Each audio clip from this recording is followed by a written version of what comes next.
Hello everyone, Skyway here. After playing Mortal Kombat 11 for a while, I have come to the realization that the wake up game in this game, like the wake up pressure, it's really not that easy to execute. Right? It's a really deep and complex system, which not most of the fighting games have. Most of fighting games have just like two tiny modifications to the wake up, like in position wise, and then an invincible reversal for some characters. But Mortal Kombat 11 has a plethora of options that are universal to the game mechanics, and I think I'd like to get through all of them in this video really quick. Okay, so let's first talk about the offensive options that we have. With Frost, with any character really, we can basically do a high, a mid, throw, jump, like neutral jump or forward jump, just jump on them. And also I think that going back, like waiting, blocking, it's also a wake up option for the aggressor in this game. Let's begin with the first defensive option, which is rolling. Okay, so let's just really quick say what beats rolling and what doesn't. So pressuring with mids or with highs will not work because it is completely invincible, and it will actually get you killed because while you're recovering off the string you were pressuring with, they can most of the time punish you because they are behind you and they won't get hit by the follow-up string. So yeah, it's a really good option, but it actually doesn't just beats these two options, highs and mids. So all of the other options that you have will beat rolling. The first one and most obvious one is throwing. Okay, so throwing either in the middle of the animation or a bit advanced in the end of the animation, it will always work. Okay, regardless. Another option that it works is just waiting. Okay, you just wait for them to stop rolling and you punish them. And another option that it works is neutral jumps. Okay, you neutral jump and you hit them on the way down. Then we have back roll, which is not such a dangerous maneuver for you, the aggressor, but it's really good for the defender, because back roll does escape mids and highs. Okay, but it won't the defender won't be able to punish you that easily. The good thing about back roll is that it will beat neutral jumps as well. It won't beat forward jumps though. You can like punish them afterwards. And it will be waiting as well, like waiting for them and punishing them. It won't work because they are too far away. So the most reliable options against back roll, I'd say, is just throwing. Okay, or I don't know.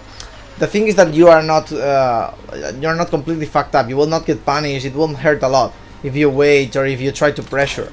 But anyways, it's kind of a win for him because he's escaping the pressure situation. No, so I don't know. That's another option. Both rolls cost 1 defensive meter, okay?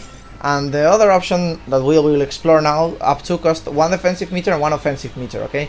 So this won't work against highs or mids, okay? Mids and highs will beat this option every time. Although some of them, like Geras, come out really fast and it can be hard, but if you time it properly, it beats it every time. You cannot do anything. What it will beat though, it's throws. Okay, it's invincible to throws, and it will most of the time beat neutral jumps because it has a really good hitbox. And also it will beat waiting most of the time, unless you are like really far away and you can punish them. If you are blocking just next to them, you cannot punish them for doing this. Okay, you can in like some super specific situations, but it's super hard to punish this, because it's just a -7 and you are pushed back, so it's not a real option. Blocking, it's not a real option. It's better to just walk back if you think they're going to go for this. So you then have up 3, which will beat a lot of options. It will beat highs, it will beat mids, it's completely invincible, it will beat throws. What it won't beat is waiting, because you can get away with punish if you space it correctly. It depends a bit on the character. Sorry. So you can get a punish. With Frost, the easier one is like to do just this. Okay. It depends on the character a bit.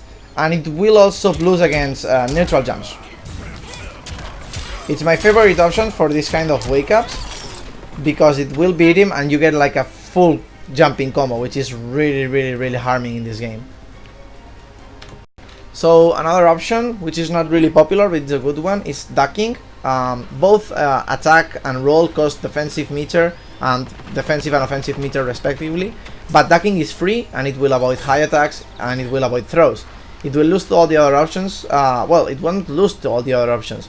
It will lose against mids, it will lose against jumpings, but for example, if you are waiting for them to do something and they just duck, you are like in the same kind of advantage when he is waking up. So you can most of the time react to them not doing anything, just waiting, and get the offensive yourself. It's just kind of a neutral situation if you are waiting and they just duck and don't do anything.